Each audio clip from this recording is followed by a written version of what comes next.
Hello, good morning, good evening, good afternoon, whatever. For me, it's morning.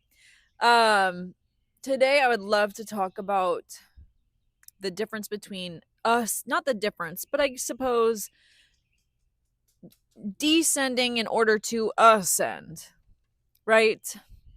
Because I feel like ascension is so commonly talked about, it's so openly accepted, and then descension almost has this like negative connotation around it.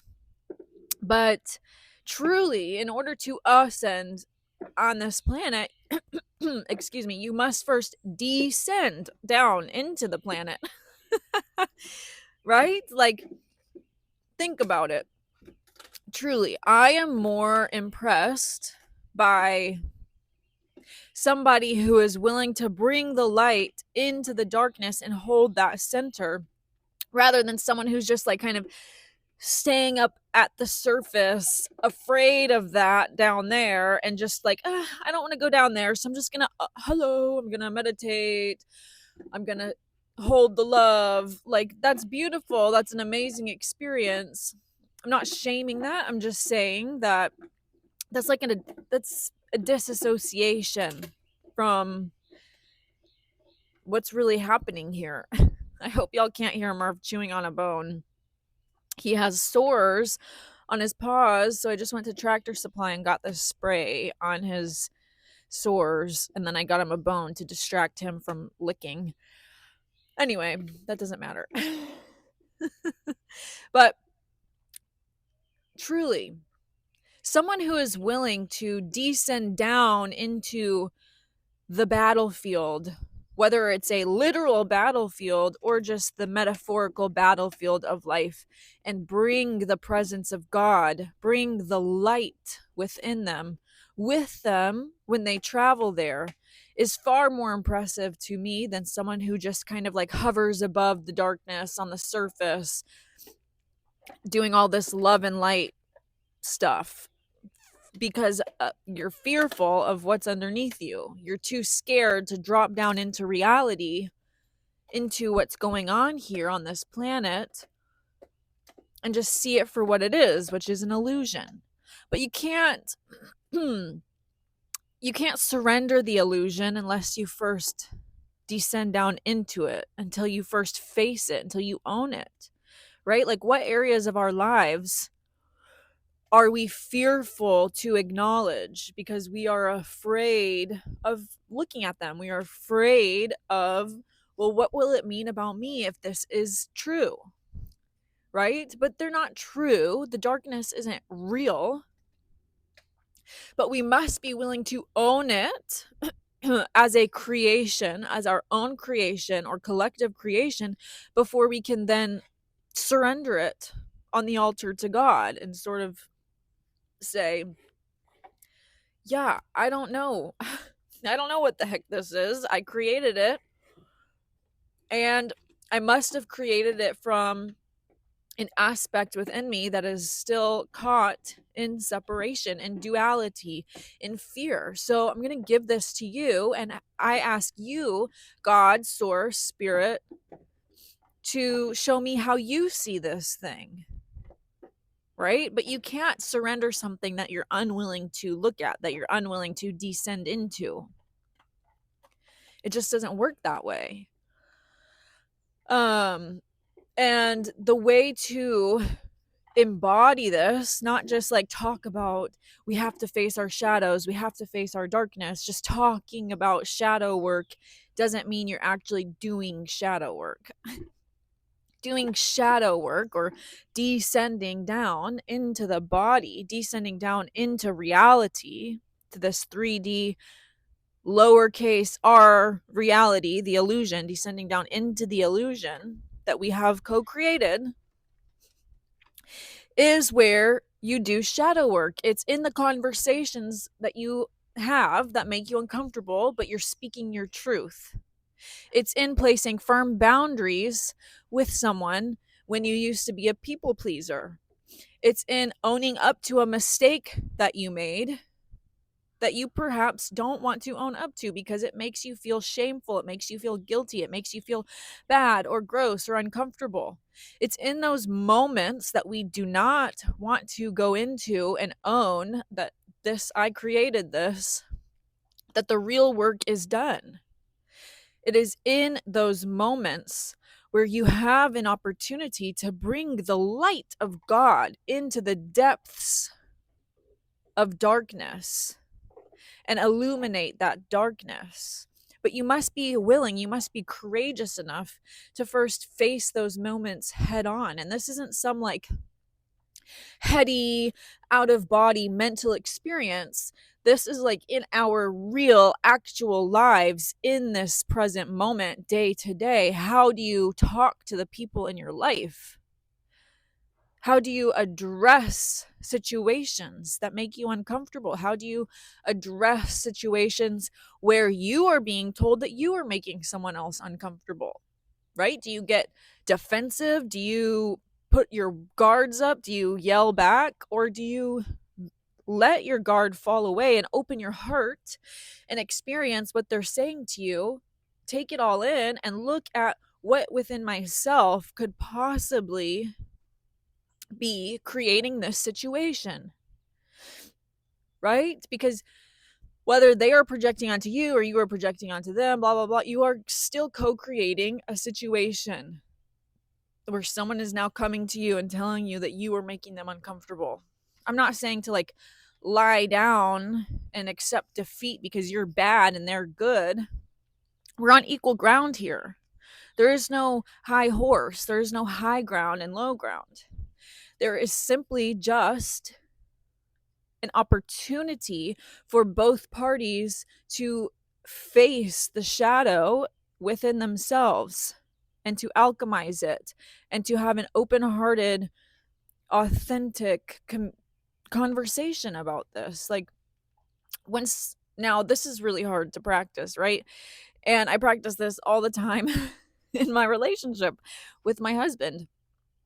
You know, we don't always get along. No one always gets along. And we've come a long way. We've come a really long way, but I've had to do some really deep introspective work here where I'm like, okay, so he's bringing something to me. He's telling me that I'm being rude, that I'm not being mindful of him in this moment, and my instant reaction wants to just project onto him and be like, well, this is just who I am, I can't help it, it's not my fault that you think I'm rude, I'm just blah blah blah, you know, the instantaneous reaction that wants to come out. And it's being courageous enough to sit with that discomfort, because that is uncomfortable in that moment when someone comes to you and tells you that you've hurt them. That's uncomfortable to hear. But are you going to courageously sit with that discomfort so that you can be shown the truth of the moment? Perhaps you were. I probably was being a little rude. Okay.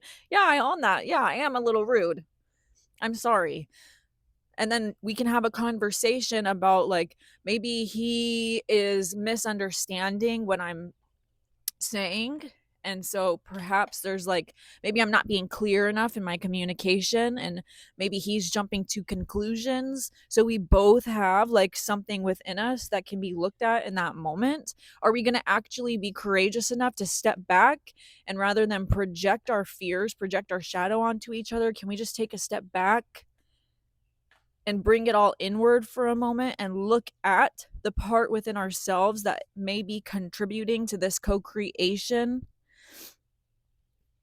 Or are we just going to continue to perpetuate the cycle of miscommunication and hurt feelings and judgment and all of this, right? So where in our actual daily lives, in our relationships, in our encounters, can we implement this practice of descending down into the darkness while bringing the light of God, asking God, source, spirit, can you please show me this situation the way that you see this situation? Can you please show me this person the way that you see this person, right? Because At the end of the day, I don't care about being right. I don't care about being right in my rudeness. Like, oh, this is just who I am. I'm just rude.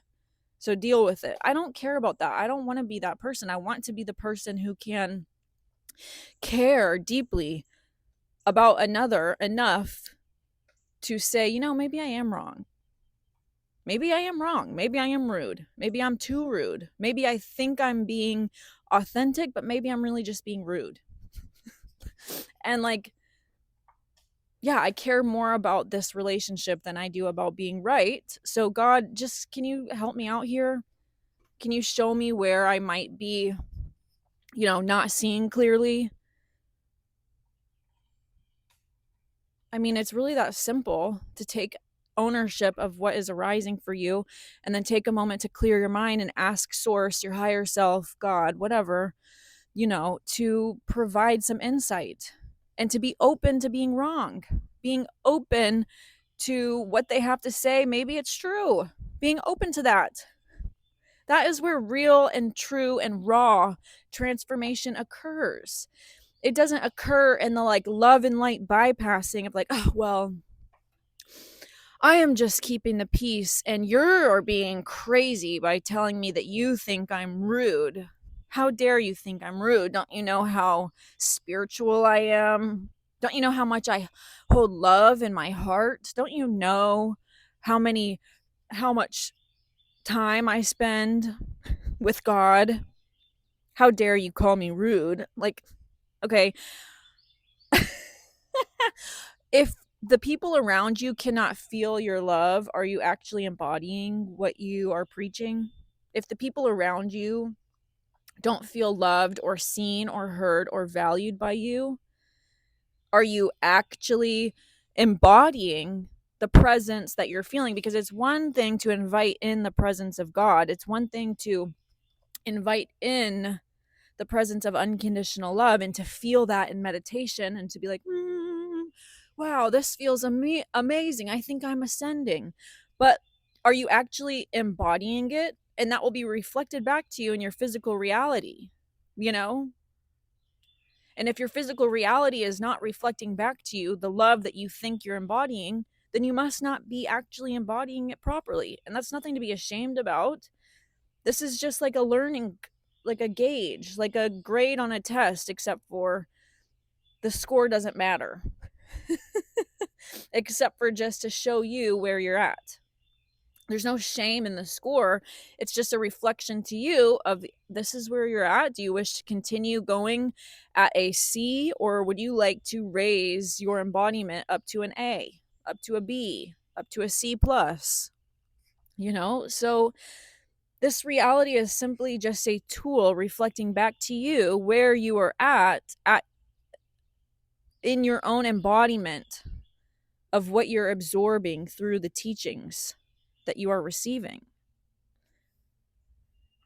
And that's what it's all about, is not staying up in the teachings, in the mental teachings, in the astral plane where you can call upon love and just like feel that presence in meditation. And then you go back to reality and you're like, oh my God, this person cut me off. What a fucking idiot. You're not embodying the teaching, and that's okay. Forgive yourself, and now you are embodying the teaching. Right? Forgive yourself and move forward. And now instantly, in the blink of an eye, you are embodying the teaching that you weren't previously embodying in the other moment. But that moment's gone. It doesn't exist anymore. All that exists is the present moment. So as long as you bring the teaching into the present moment, you're embodying it. There's no need to dwell on the mistakes of the past. There's no need to dwell on the past moments where you were not embodying the teachings, because in the blink of an eye, in an instantaneous moment, you can begin to embody it simply just by forgiving yourself, forgiving the other person, having compassion, and moving forward. That's literally it. That's all you need. And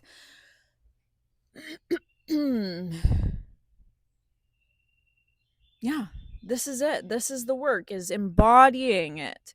And our stories about ourselves can get in the way of this embodiment, because you're like, oh no, not me. Oh my God, Do you even know who I was before? Do you know about the things that I've done, about the person that I was? I could never actually be forgiven. I can't forgive myself. If you knew what I did, you wouldn't forgive me either. This is a story that we're clinging on to that is getting in the way of our acceptance of the atonement. Which, if you've been following along with the Course in Miracles, this is what we've been talking about, is the atonement, which is this just the simple erasure of all quote unquote sins, which are really just mistakes, missteps. It's the complete erasing of all of it, because it doesn't exist. All sin is an illusion. Sin stems from the misbelief that we are a small, flawed, limiting being. But we are not a small, flawed, limiting being. We are simply just holding on to that story. We are pure source consciousness. We are a fractal of God playing the role of a human being. And sometimes we get lost in the role of our humanity. And we think that our human is us. And so we identify ourselves with our mistakes. We say, oh, when I was younger, I cheated on all of my partners. I don't deserve a good relationship. I don't deserve love, and I don't deserve forgiveness because I've hurt people in incredible and tremendous ways. I don't deserve goodness. And so you crucify yourself for your past mistakes. But that story of crucifixion was never about the death. It was never about, having to feel like you are in debt to God because he sent his son down here to die for your sins. It was more so that he resurrected, and he proved to us in his resurrection that it's all an illusion. He wasn't saying, hey, I'm dying for your sins, so better feel guilty about that for the rest of your life and worship me. No, that doesn't matter, because death is an illusion. He was showing us that death is an illusion. Sin is an illusion. Through his resurrection, he showed us, Jesus was simply showing us that sin and death are illusions. Look, I resurrected. How could I possibly have come back to life if death was so real, if death was so final? And because we were so identified with our human form, with our past mistakes and regrets, with our identity, it was hard for us to believe that he was simply reflecting back to us our own innocence. He was simply reflecting back to us our own ownership, our own acceptance of the atonement, which is the erasing of all sin. And not sin in the religious way, sin simply just a mistake, a misstep. All of our mistakes and missteps are illusions, including death. That is an illusion, and he proved that to us through the resurrection. But because we live in an inverted matrix, we focused on the death. We focused on his crucifixion, and we said, well, that must be the meaningful part, that he died for our sins, that he died for our sin. That is the inverted matrix. Death does not reflect God. So why are we worshiping someone for doing something that does not reflect God? What he did was resurrect and showed us life, that there is life after death. That reflects God. But because we're in the inverted matrix, we're so hyper focused on the opposite, on the inverted story. We are not stained. We are not sinful. We are not wrong. Our only sin is that we, quote unquote, sin is that we believe that we are separate, small, limited beings. That's our mistake. We are making a mistake by believing we are small, separate, and limited. And so our reality reflects back to us our misbelief of that. including death. Death is an illusion, it's a misbelief. But we must not get so lost in these teachings that we don't respect the gravity of how this feels on earth. Because on earth, as a part of humanity, death feels real. And so the way to transcend this, the way to ascend from this false reality, is not to escape it and try to rise above it and just skim the surface and hold love and light. It's to descend down into death, like what Jesus did. He died. He didn't avoid death. He died to prove it was an illusion. We must descend down into the illusion. We must experience the grief. We must experience the sorrow, the rage, the guilt, but to not allow it to keep us dead. Can we resurrect from that place? Can we then choose to bring the light of God with us into that darkness? Can we bring the light of God into the death so then it becomes a resurrection? It becomes new life. That is the work we are doing here. We are not here to disassociate and pretend like none of this is real. We are here to descend down into the illusion with the light of God and alchemize it by accepting it, by owning it, by saying, yeah, I did create this argument I'm having with my husband right now. I did create this. He's not attacking me. I created this. We co-created this experience. Am I gonna just like die in the ego sense of the word die and let the relationship end because we're having an argument? Or am I gonna die well? Am I gonna move through the discomfort of this argument with the presence of God so that I can then rise up out of it as a better version of myself, as a new, better version of this relationship? You see what I mean? It's an illusion, so why are you afraid of facing it?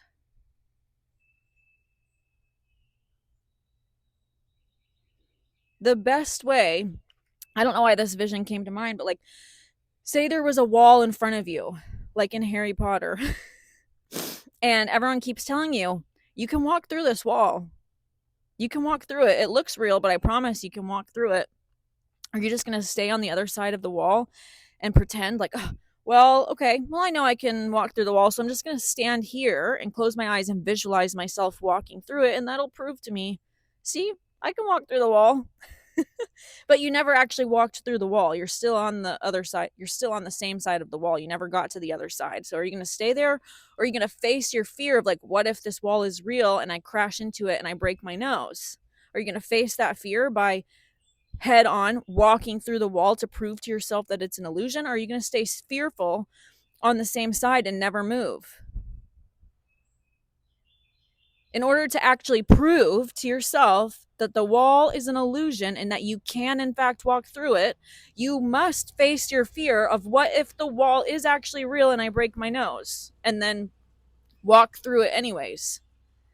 And then once you walk through it and get to the other side, it falls down. The illusion crashes because you just proved to your mind, to your subconscious mind, that it is in fact not real. See, I just walked through it. I just proved to myself it's not real. So the fear goes away. But if you stay on the same side and visualize walking through the wall and telling yourself, oh, this wall is an illusion, so I'm just going to visualize it being an illusion and myself walking through it, I don't have to actually do it because I mentally understand that it's an illusion. There's still something keeping you in the same spot. There's still something keeping you from not walking through the wall, and it's because you still are holding on to fear. You're still choosing to believe that the fear is true, and that's why you haven't actually walked through it yet. That's why you're still standing in the same spot. It's not until you face your fear of breaking your nose and courageously taking steps towards the wall and then through the wall that it can fall away. So are you going to spend your whole life standing in the same spot, fearful but pretending you're not? Or are you just going to own up, yeah, I am fucking terrified. I'm scared of breaking my nose. I'm scared of breaking my nose. So God, can you be with me and hold my hand while I walk through it? Because I know you're telling me that this wall is an illusion, but I don't quite believe it yet. So can you hold my hand? Can you be with me while I walk through this wall so that I can prove to myself once and for all that it's an illusion? And then you walk through the wall and nothing happens except the wall vanishes because it was an illusion and you just proved that it was. That's all we're doing here. And it feels so easy to the mind. It can feel so easy to the mind, but can you embody this? Can you actually practice this teaching in your daily life, in your relationships, in your business? Can you actually practice this in your life? Or are you just going to stand in the same spot, terrified, watching the world burn down around you? Or are you going to walk through the fire and prove to yourself that the world was never actually burning? But you have to walk through the fire. Otherwise, you're just standing in the same spot in denial of your own fear, surrounded by fire. That's no way to live. So if you're going to die, if you're going to move through death, do it well. Bring God with you. Source, spirit, whatever you want to, whatever word. Own your creations in this reality. That doesn't mean that they're real. It just means you're saying, yeah, I did create that. But it's an illusion, so it's okay. I can dismantle it. And it may hurt to be dismantled, but I'm going to be okay. Because on the other side of that dismantling is more peace, is more God, is more love, is more unity, is more freedom and expansion and abundance. And you're not necessarily getting that. You're creating it. You're just simply owning what you already are. Okay. And this is what my 3-day, I changed the word, 3-day workshop is going to teach us. First, we're going to dive into awareness. We're just going to bring awareness to our reality. We're just simply going to descend down into the awareness of our reality on the first day. First Saturday, 2 hours. And then the next Saturday after that, we're going to dive into it. We're going to do that shadow work. We're going to face our fears. We're going to walk through the walls.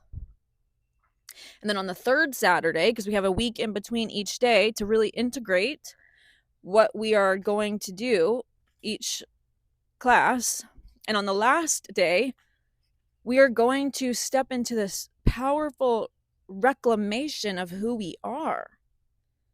Because we've brought awareness, we've descended down into reality, into our body.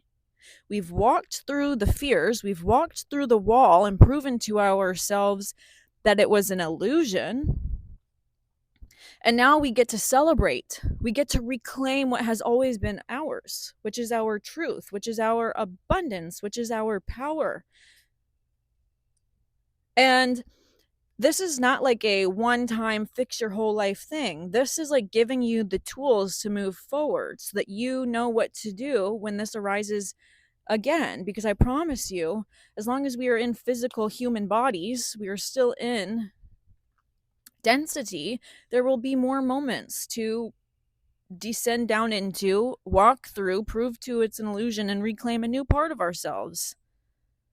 So this is more so setting you up for success for your future so that you know how to handle uncomfortable moments, so that you understand how to die well and to resurrect after.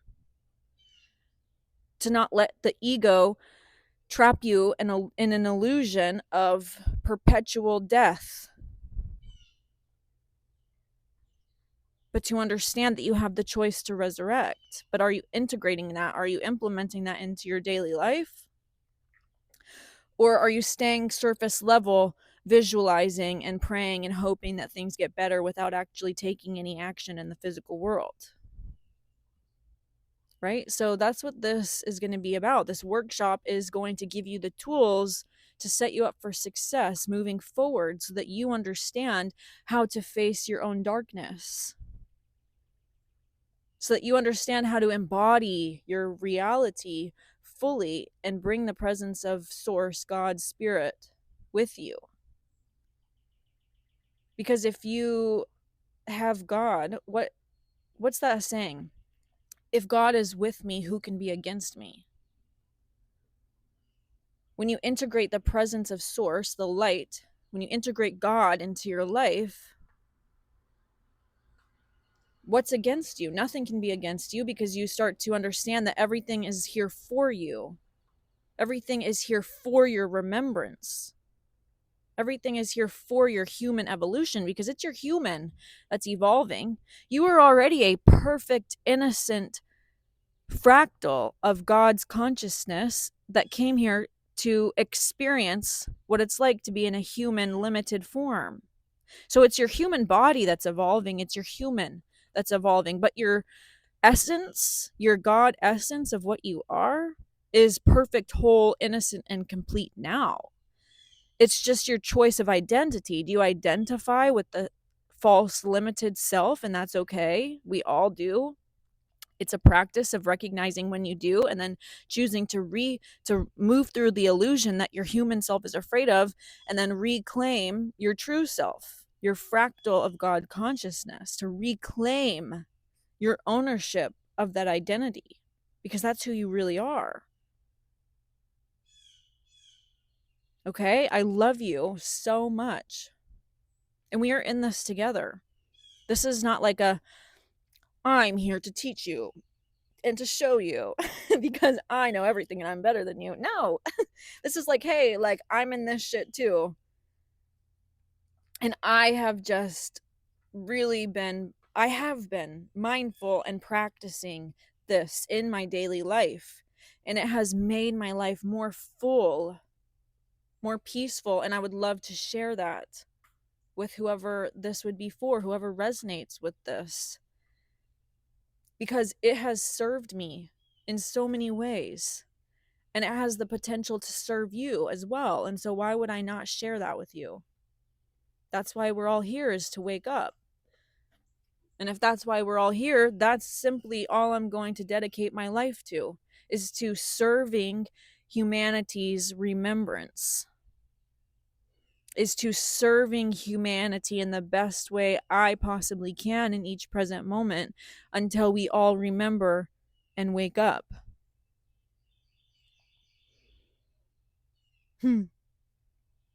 So I'll leave the link to that down below if this resonates with you, and I will see you later.